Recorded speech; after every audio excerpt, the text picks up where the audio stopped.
médico y ni siquiera de mujer, pues uno tiene conocimiento verdaderamente. Entonces creo que nosotros como ginecólogos nos recae el peso pues el peso no, sino la responsabilidad de enseñar y de educar a nuestras pacientes en su salud, en la salud femenina. Uno de estos aspectos es la salud sexual. La salud sexual es una parte vital de la vida de la mujer a cualquier edad y está influenciada por muchos factores, tanto positiva como negativamente. Puede estar influenciado por la relación de pareja, puede estar influenciado por vulnerabilidades individuales, abusos previos, historias de la mamá, de las hermanas, de las amigas de la paciente, situaciones de salud como cirugías, enfermedades, molestias físicas, la educación con la que la paciente viene y con la que se ha formado y sobre todo el punto del ciclo vital en el que esté la paciente. Las pacientes adolescentes viven la sexualidad de manera diferente a las pacientes en menopausia y por supuesto diferente a las pacientes en el periodo del embarazo y del puerperio. Es muy importante que veamos a la paciente como una persona sexual íntegra, no solamente el lado romántico de la maternidad en la que se desplaza toda la atención en el recién nacido, sino que veamos a la paciente como una mujer y acordarnos que detrás de ese recién nacido no solo está la mujer, sino en la mayoría de las ocasiones una pareja. Y entonces tener eso en cuenta desde el principio. Estás compartiendo.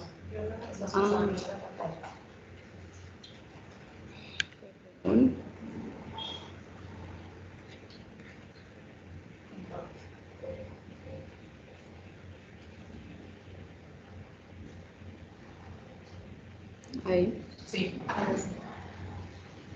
Y ahí. Sí. ¿Sí? Bueno, entonces hablando de la pareja es la unidad fundamental de la sociedad. Las parejas, las personas que tienen relaciones estables tienen pues muchos beneficios, son personas más joviales, son personas más sanas, son personas que siguen recomendaciones médicas más fácilmente, tienen menos conductas de riesgo. Y pues por supuesto gozan de una actividad sexual más segura y más estable. Pero pues el lado, digamos, negativo al respecto es que la misma persona con la que comparten la paternidad y la maternidad pues es una persona con la que se comparten áreas de conflicto. Entonces las parejas van a pelear por dinero, por el nuevo rol de poder que van a tener dentro de la casa, por las familias de origen, por muchas cosas, y una de esas cosas es la sexualidad y la intimidad. Entonces vamos a ver que desde el embarazo las pacientes van a tener unos niveles de disfunción sexual muy altos. En este estudio de factores asociados a disfunción sexual en Medellín encontraron que hay una disfunción sexual de hasta un 60.2% durante el embarazo y que en general está pues alimentado por el miedo que tienen las pacientes y las parejas para pues, que hagan daño al feto con las relaciones sexuales. Hay alteración en todos los dominios de la salud sexual, en el deseo, la excitación, la lubricación y el orgasmo. Muy importante que hasta un 43% de las mujeres manifiestan dificultad para lograr el orgasmo durante el embarazo. Entonces, esto lo quiero decir es para decir que en el embarazo hay disfunción sexual y no se recupera, pues ya en el puerperio vamos a ver que no se recupera del todo. Entonces, el puerperio es el periodo de 40 días o 6 semanas en el que se revierten los cambios fisiológicos del embarazo y se sanan pues, las heridas del parto. Habrá cambios involutivos del útero, cambios progresivos mamarios, que ahorita lo vamos a hablar. Se establece la lactancia, que es un factor muy importante en este tema. Y es una etapa importante de cambios físicos, hormonales, anatómicos y psicológicos, y se disminuyen los niveles de progesterona y estrógenos, que es el punto de partida para los cambios hormonales que nos van a causar alteración en la sexualidad. Entonces, ¿qué aspectos pueden afectar la sexualidad de nuestras pacientes? Entonces, los aspectos psicológicos es algo muy importante en este caso. La maternidad viene con un cambio identitario para la paciente, se pues, desplaza toda la atención al recién nacido y la paciente o la mujer queda en un segundo plano en términos de cuidado y de disponibilidad de tiempo para sí misma. Hay un impacto grande del cuidado del bebé en la relación de pareja, la disponibilidad para la intimidad y la sexualidad no va a ser la misma. Hay trastornos del estado de ánimo en la etapa posparto que pues nos pueden influir de manera muy importante acá, y aparecen miedos y preocupaciones respecto a la crianza y sentimientos de culpa de los padres de poner como prioridad la relación y no al recién nacido o a los hijos si ya tienen varios. Adicionalmente, pues los aspectos físicos muy importantes van a ser el cansancio, la falta de tiempo y disponibilidad, pues obviamente tener un recién nacido es agotador y consume muchísimo tiempo y no tienen el espacio ni la energía ni el espacio en tiempo para tener intimidad entre pareja. Dolor y molestias físicas que secundarias al parto, digamos en su mayoría vamos a presentar, y la influencia de la lactancia materna en la libido. Eso es muy importante y ya lo vamos a hablar, pero vamos a hacer un paréntesis acá, y obviamente nosotros todos somos amantes de la lactancia materna. Nunca va a ser esto que estamos hablando no va a ser una razón para sugerirle a la paciente que pues no deba lactar de manera adecuada al recién nacido. Entonces, por eso empiezo hablando de lo positivo que nos puede tener la lactancia respecto a la sexualidad. Entonces, la maternidad supone un contacto estrecho entre madre e hijo que puede satisfacer ya en sí misma la necesidad de intimidad de la madre, no sexual. Y en términos sexuales, el aumento del tamaño de los senos, mayor sensibilidad, la estimulación pues, constante de los pezones, con liberación de oxitocina y sensación de bienestar para la madre. Todo esto es, digamos, el lado positivo de la lactancia. Sin embargo, uno de los factores pues, que afectan negativamente de manera más importante a la sexualidad es la lactancia. Vamos a tener un retorno de menstruación y la ovulación. Las pacientes, pues 24% de las pacientes a las 6 semanas, perdón, van a estar ovulando, pero incluso hay pacientes que a los 25 días, que lo hablábamos en la charla de Aleja, pueden ya estar ovulando. Se va a estimular la producción y liberación de hormonas hipoficiarias y vamos a mantener niveles bajos de estrógenos. Esos niveles bajos de estrógenos nos van a mantener reducidos los niveles de andrógenos, androstenediona y testosterona, pues que son los potenciadores de la libido por excelencia. Entonces esto nos va a causar falta de deseo sexual, adelgazamiento de las paredes vaginales, disminución de la lubricación vaginal y pues va a dificultar tanto la respuesta de excitación como tal el acto sexual. Entonces, pues la prolactina sabemos que durante el embarazo no tiene, pues durante el ciclo menstrual no tiene cambios en las mujeres. Sin embargo, en el embarazo va subiendo de manera paulatina hasta que llega a su pico en los últimos días del embarazo o los primeros días del puerperio. Y entonces ella va cayendo de manera natural, sin embargo, con cada extracción de leche o cada vez que se lacta al recién nacido, sube y tiene un pico de prolactina, lo que nos mantiene disminuida la testosterona. Y es por eso que a los 6 meses después del parto, el factor de riesgo más importante para la dispareunia es estar lactando. Entonces, durante todo esto, ¿qué pasa con la pareja? Entonces, el momento para retomar la vida sexual debe depender del confort de la mujer y el deseo de la mujer. La literatura habla y sí, en la mayoría de los estudios que leí para preparar la charla, hablan como si fuera obligatorio que 40 días posparto se debe evitar las relaciones sexuales con el objetivo de evitar infecciones puerperales. Sin embargo, el 50% de las parejas cuando llegan esos 40 días ya han reiniciado vida sexual y el 90% de las parejas la reinician a los 3 meses. Sin embargo, a pesar de que la pueden reiniciar, estas parejas reportan que hay cambios negativos y entre un 40 y un 83% de las mujeres, notan alguna alteración en alguna fase de la respuesta sexual. Entonces, les traigo este estudio que habla del impacto de la maternidad en la sexualidad. Es un estudio de corte longitudinal en el Departamento de Patología del Embarazo, el Departamento de Salud de la Mujer y la Facultad de Ciencias de la Salud de la Universidad de Silesia en Polonia. Este estudio fue realizado entre mayo de 2017 y junio de 2019 y el objetivo era medir el funcionamiento sexual de las mujeres después del parto. Entonces, para eso usaron la FSFI, que es una encuesta, un cuestionario estandarizado de función sexual femenina, que lo van a ver que lo usamos bastante en los estudios de este tema, y se les dio a las mujeres en 2 oportunidades para contestar esta encuesta. La primera, mujeres que estaban esperando su chequeo normal médico, que expresaran deseo de en los meses futuros estar embarazadas, y en el segundo, de esas mujeres las que completaran el parto 6 meses después del parto fueron entrevistadas de nuevo.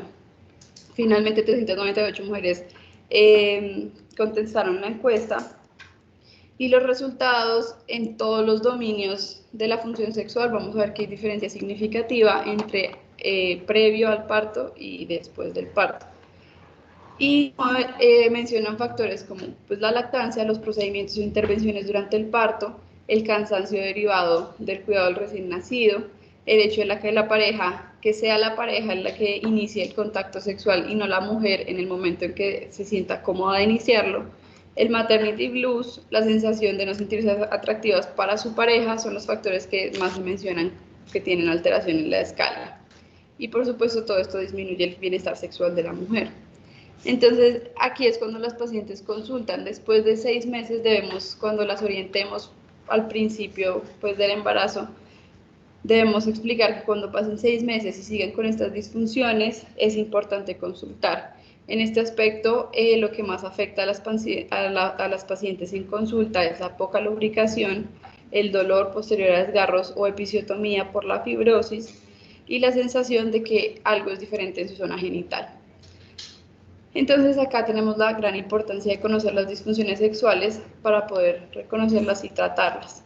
¿Qué es una disfunción sexual? Es una alteración recurrente y persistente del funcionamiento sexual que impide experimentar placer, genere estrés y angustia y que repercuta en la pareja. Debe ser recurrente, es decir, que más del 75% de los encuentros sexuales se vean afectados por el síntoma que estemos evaluando. Y debe ser persistente en términos de que debe ser más de 6 meses para considerarlo una disfunción sexual. Entonces, 30 al 60% de las pacientes refieren una disfunción sexual a los 3 meses posparto, hasta un 60%, dependiendo de dónde lo leamos, pueden reportarla 6 meses posparto y hasta un 6.4% todavía año y medio después del parto siguen presentando estos síntomas.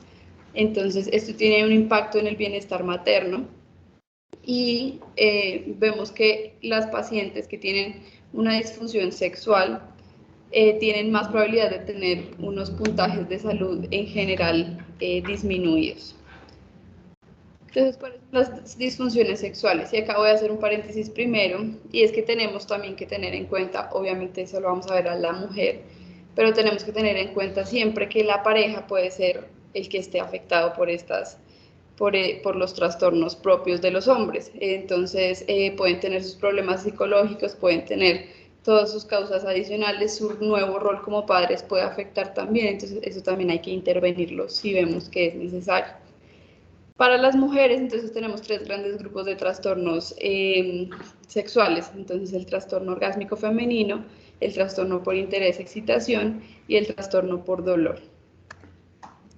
El trastorno orgásmico femenino es el compromiso persistente o recurrente y angustiante para la paciente de la frecuencia, intensidad, sincronización o placer del orgasmo, que puede tener 2 grandes, espectros en sí mismo. Uno, que sea el trastorno del orgasmo disociativo, en el que se disminuye o está ausente pues, la sensación de placer con el orgasmo. Y la segunda es el síndrome de enfermedad orgásmica femenina, que son síntomas, pueden ser centrales o periféricos, asociados al orgasmo, antes, durante o después de presentar el orgasmo, sin comprometer la calidad del mismo. Los trastornos por interés de excitación, que antes en el DSM-4 se llamaban el deseo sexual hipoactivo, también es dos espectros del mismo trastorno. Entonces está el lado del deseo y el lado de la excitación. La alteración del deseo es la falta de motivación para la actividad sexual, manifestada por la reducción del deseo espontáneo o de la respuesta genital pues a esos estímulos que antes sí eran positivos para la paciente. 53% de las parejas lo presentan a los 3 meses posparto, un 37% a los 6 meses posparto e incluso persiste un año después del parto en 9% de las parejas. Entonces, el otro extremo, digamos, de este trastorno es el trastorno de la excitación genital. Es la incapacidad para desarrollar o mantener una respuesta genital pues, adecuada para mantener la relación sexual. Y esto hablamos de la lubricación vulvovaginal, la congestión genital y la sensibilidad de los genitales. Acá tenemos que tener algo presente y es que en sí misma el deseo o la sensación de excitación, aun si no hay un acto sexual que lo acompañe, es un factor importante. Es decir, la paciente que no tiene pareja también les puede consultar diciendo que no siente deseo a pesar de que pues no tenga pareja con quien llevar a cabo el acto sexual. Entonces eso también lo tenemos que tener en cuenta. Las asociaciones comunes incluyen problemas con la pareja sexual, disminución de los esteroides sexuales en suero y la depresión postparto y los medicamentos antidepresivos.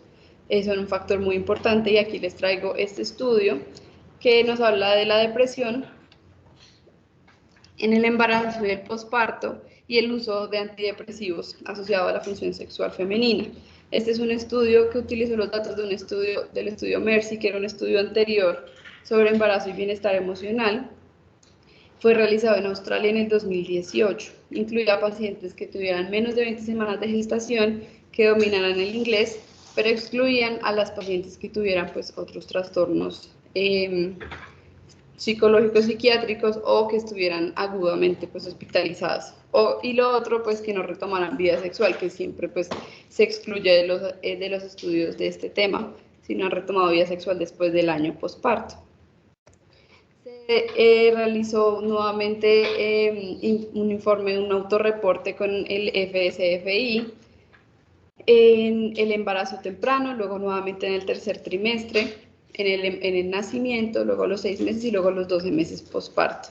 Y además se recopiló información sobre el uso de antidepresivos, la forma de parto, los antecedentes de trauma infantil, la lactancia materna y el apoyo de la pareja. Además del FSFI, acá se utilizó también la escala de Edimburgo, que creo que todos más o menos la conocemos, es la escala de depresión postparto de Edimburgo. También se utilizó la entrevista clínica estructurada de los trastornos del DSM-5 y el inventario de rasgos de ansiedad. ¿Y qué nos dijo este estudio? El tratamiento antidepresivo no parece afectar la función sexual a largo plazo, pero los síntomas depresivos sí. Entonces, en esas pacientes que uno duda si iniciar un tratamiento o pues que el psiquiatra lo inicie porque están en el puerperio, es importante buscarles la opción que puedan tomar en este periodo. El apoyo de la pareja es el factor más importante para las mujeres en este periodo. Y se anima a los médicos a comprender que las mujeres, aparte de patologías relacionadas con el parto, pueden estar con cambios psicológicos, factores psicológicos y sociales que afecten en esta etapa. Y lo otro importante es que se encontró diferencia respecto al modo de parto, que vamos a hablarlo, ya se los voy a explicar, al modo de parto y la lactancia a los 6 meses. Ya a los 12 meses posparto, pues no hay diferencia. Bueno, ahora los trastornos por dolor genitopélvico o dispareunia, que son pues el dolor genital recurrente asociado al acto sexual, es la disfunción sexual más frecuente.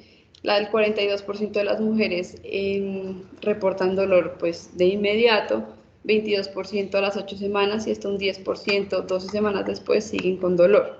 Y las causas están muy bien establecidas. Hablamos de trauma perineal, Hablamos de trauma perineal, que son pues, desgarros severos, episiotomías y el parto instrumentado, y tienen más riesgo las pacientes primíparas. Este estudio, pues solo se los pongo ahí, no se los menciono porque es viejito, pero de ahí sacamos datos muy importantes.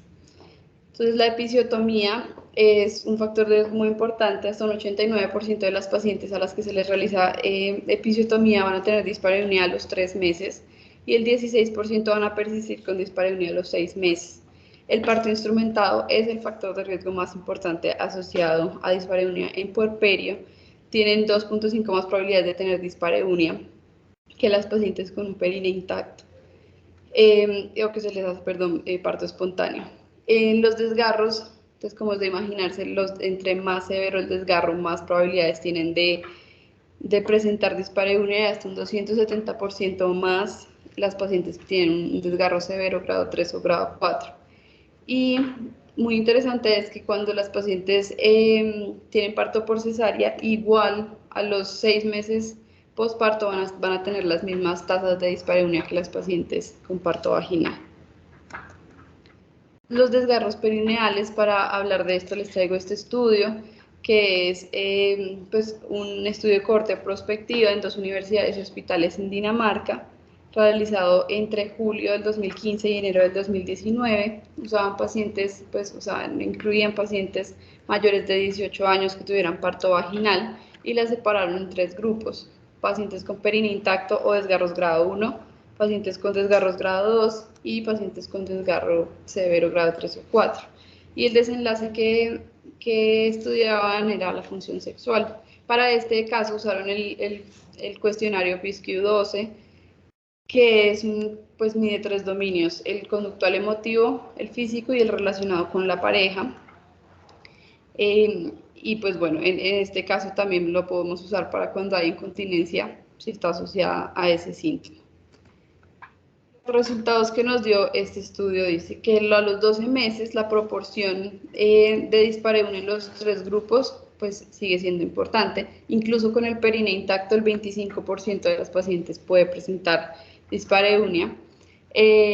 Datos importantes: que la dispareunia preparto se asocia con la dispareunia posparto. Mujeres fumadoras y mujeres con el perine corto, menor a 2 centímetros, también tienen un riesgo más alto de presentar esta disfunción. Y como lo decía ahorita, entre más severo el desgarro, pues vamos a tener mayor riesgo de tener dolor genitopélvico. El parto instrumentado y la episiotomía son también factores de riesgo muy importantes. Vienen en desuso pues cada vez más, pero evidentemente tienen sus indicaciones y debemos seguirlo haciendo cuando es necesario. Aún el 5% de todos los partos vaginales es instrumentado. Y la episiotomía, pues después del boletín de la COC del 2020 que desaconseja su uso, ha venido en disminución, pero estas pacientes pues vamos a tener que ponerle mucha atención porque van a tener más riesgo de hacer dispareunia. En este estudio, que es una revisión sistemática publicada este año, que habla del impacto de la vida del parto y la episiotomía en la función sexual a mediano plazo, es decir, de 6 a 12 meses posparto, y a largo plazo mayor de 18 meses. Incluyeron 31 estudios, hicieron la búsqueda en las bases de datos más importantes desde el 2000 al 2023. Incluyeron estudios de cohortes, corte transversal, casos y controles, ensayos aleatorizados, y pues buscaban estudios que analizaran la relación entre 2 modos de parto y que incluyeran la episiotomía. Y pues para hacer la medición usaron herramientas validadas, ya sea la FSFI que les he hablado, el PISQ-12, o alguna que ellos, pues que los investigadores quisieran.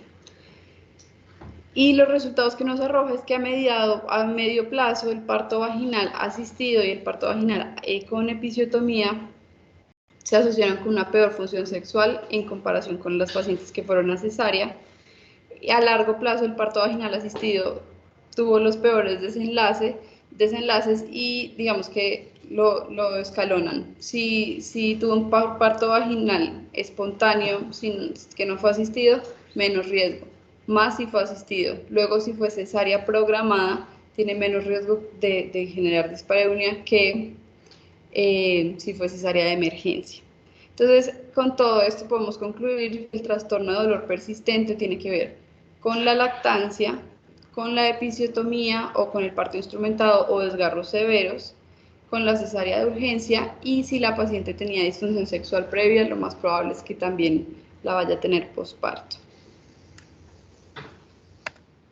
Bueno, entonces, ¿qué podemos hacer? En estas pacientes, pues lo que les comentaba al principio, es importante abordar en citas prenatales el tema, hablar con ellas, informarle y contestarle todas las dudas sobre la sexualidad que tengan, desmitificar las relaciones sexuales en el embarazo, porque pues en muchos casos solamente se les dice que no se puede, no se explican las consecuencias, qué pueden esperar de la sexualidad en el puerperio, y es muy importante. Tenemos que analizar los antecedentes de riesgo de depresión de la paciente, antecedentes de depresión o riesgo de depresión posparto de la paciente, fomentar el autocuidado y el uso de los anticonceptivos adecuados, porque estas pacientes pues en muchos casos evitan las relaciones sexuales por miedo a un embarazo, a un nuevo embarazo, sobre todo pues, en partos difíciles. Muy importante, los ejercicios de Kegel. Ya vamos a hablar de cómo se hacen, que sé que lo hemos hablado en otras charlas, pero lo vamos a recordar. Los ejercicios de Kegel nos pueden disminuir la incontinencia, la disfunción del piso pélvico. También podemos aconsejar que la paciente o su pareja haga un masaje perineal para disminuir el riesgo de trauma perineal. Adicionalmente, el uso justificado de episiotomía, esa es nuestra labor, pues mirar a ver en qué casos sí es necesario y cuándo no, y si es necesario corregir desgarros. Los desgarros que sean superficiales o que no estén sangrando no se deben corregir, y si los tenemos que corregir, pues necesariamente y mejor usar una sutura absorbible tipo Vicryl y evitar catwood. Los ejercicios de Kegel, entonces, vamos a explicárselos a la paciente de esta manera. Vamos a poner un dedo en vagina y apretar los músculos alrededor y que ella apriete los músculos alrededor del dedo. Si es difícil para ella, pues identificar los músculos, hay que decirle que intente detener como la orinada o la salida de gas, que no lo intente en la vida real, pues que no lo haga porque nos puede dar retención urinaria, infecciones urinarias, pero que intente como identificar los músculos que tiene que trabajar. Se indican 3 sets de ejercicios al día, y por cada set hacer 10 veces el ejercicio de apretar músculos pélvicos, mantener por 10 segundos y relajarlos por completo. Mantener esta rutina por varios meses, de 15 a 20 semanas, pues se puede tardar en ver efectos positivos. Y explicar a la señora que debe contraer los músculos, pues, que le estamos pidiendo que contraiga, es decir, si tiene una contracción constante de los músculos de los glúteos o otros músculos de la pelvis, puede generar contractura y dolor pélvico por otra razón. Entonces, en ese caso, si la paciente de pronto no puede ser adherente a los ejercicios de Kegel, también podemos sugerirle hacer vibraciones con dildos. Y entonces, importantísimo el apoyo oportuno para la paciente, aliarnos con psicología y psicoterapia, identificar otras alteraciones que puedan molestar a la paciente, incontinencia, prolapsos tempranos, y asociarnos también con fisioterapia, es decir, mandarla piso pélvico tan pronto sea posible. Adicionalmente, hay que intentar hablar con la paciente sin, pues, digamos, con la confianza necesaria para que ella nos entienda y nos confíe sus preocupaciones. Enseñarle el uso de lubricantes, posiciones en las que no haya tanto dolor y pueda presentar placer, intentar explotar otras expresiones de sexualidad, caricias, otras prácticas sexuales, y el autoerotismo y la masturbación. Entonces, bueno, como conclusión, es importante reconocer que la sexualidad es un pilar fundamental de la vida, es un derecho de la paciente y trae calidad de vida a la paciente y a la pareja. Es importante crear una red de apoyo no solo para la mujer, sino para la pareja, es decir, que tengan la posibilidad de tener tiempo y disponibilidad, pues como pareja y para la intimidad, y no solamente pues que el papá le ayude a la mamá y ella pueda descansar, sino que sea para la pareja. Otra cosa importante es que es nuestro papel como obstetras es prevenir, entonces acá viene el uso racional de las intervenciones en el parto, identificar disfunciones sexuales y tratarlas a tiempo, y que esto es un manejo multidisciplinario, obviamente con nosotros como ginecólogos, pero también con fisioterapia, psicología y psiquiatría. Es muy importante.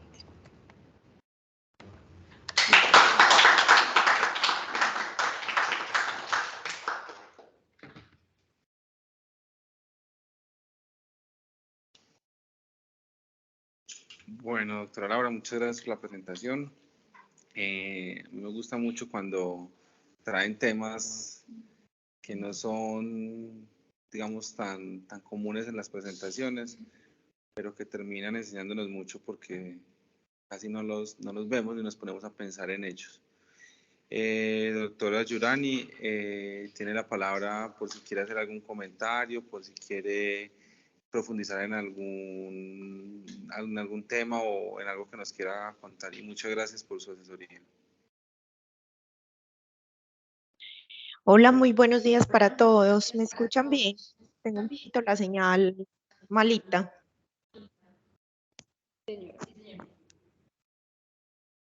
Bueno, primero que todo quiero felicitar a Laura porque hizo una excelente revisión del tema, hablando pues como de las cosas más generales, como acotación final. Les quiero comentar que este es un tema que se nos olvida mucho, que se nos pasa mucho, y que yo lo veo pues con más frecuencia en la consulta, pues me dedico un poquito más como a toda esta parte de ginecología funcional, en toda esta parte pues de piso pélvico, etcétera.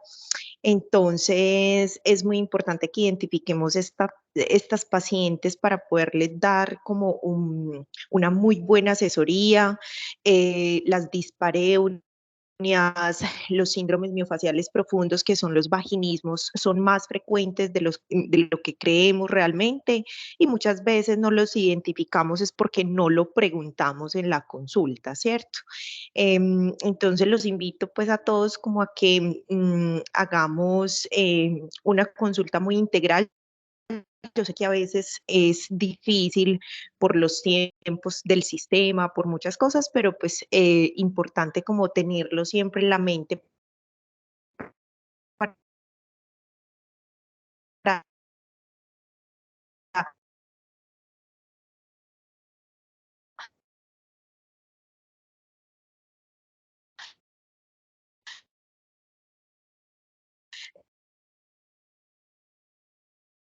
Doctora, se le está cortando.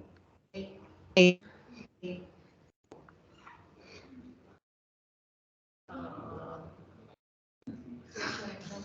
por su excelente exposición.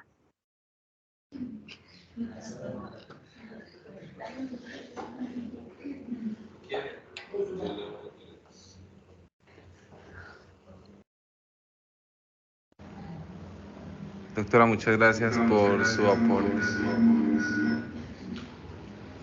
Bueno, si alguien de aquí de los que están en el auditorio desea decir algo. Doctora Alejandra. Lauris, te quería felicitar. Yo sé que las charlas de R1 a uno lo ponen nervioso, y escoger el tema a veces uno siente que de pronto es un tema muy complejo, o es un tema que de pronto uno puede pensar que es muy bobo, pero me parece que es un tema muy importante. Muchas veces se nos olvida que la mujer tiene necesidades y requerimientos después del parto. Nosotros atendemos el parto y ya simplemente lactancia y no tenga relaciones sexuales y ya. Pero se nos olvida pues que como mujer tenemos como varios aspectos que embarcan en lo que es la salud de manera integral. Entonces me gustó mucho tu charla, creo que expusiste demasiado hermoso, expusiste demasiado bien y te quería felicitar. ¿Alguien más de los asistentes quiere decir algo?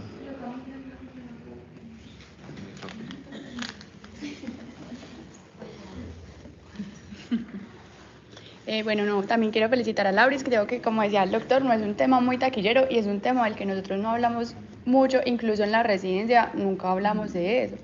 Y pues sí, o sea, digamos en los controles prenatales, ¿cuántas nosotros preguntamos qué tanto está teniendo la vida sexual nuestras pacientes? Y muchas veces, o sea, es un tema que es mucho tabú para las pacientes y que no, ellas no preguntan, nosotros no les preguntamos, también porque nosotros no sabemos mucho de eso, ¿cierto? Entonces, como qué posiciones pueden usar, qué lubricantes, pues como todas las cosas, y realmente no es un problema solo de las embarazadas, también como pues de las mujeres, que uno cuando se pone a indagar y uno no conoce mucho de eso, entonces es muy bueno que traigas esos temas para concientizarlos. Felicitaciones.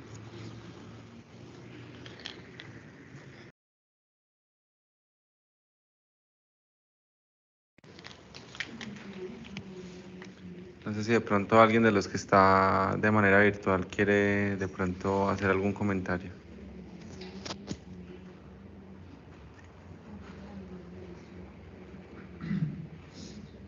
Bueno, Laura, felicitaciones por la presentación. Estoy de acuerdo con lo que dice Aleja y Aleja, que es un tema que es muy chévere que se revisen, pues porque a veces el objetivo de estas reuniones también es adquirir un nuevo conocimiento y estos temas nos enriquecen mucho.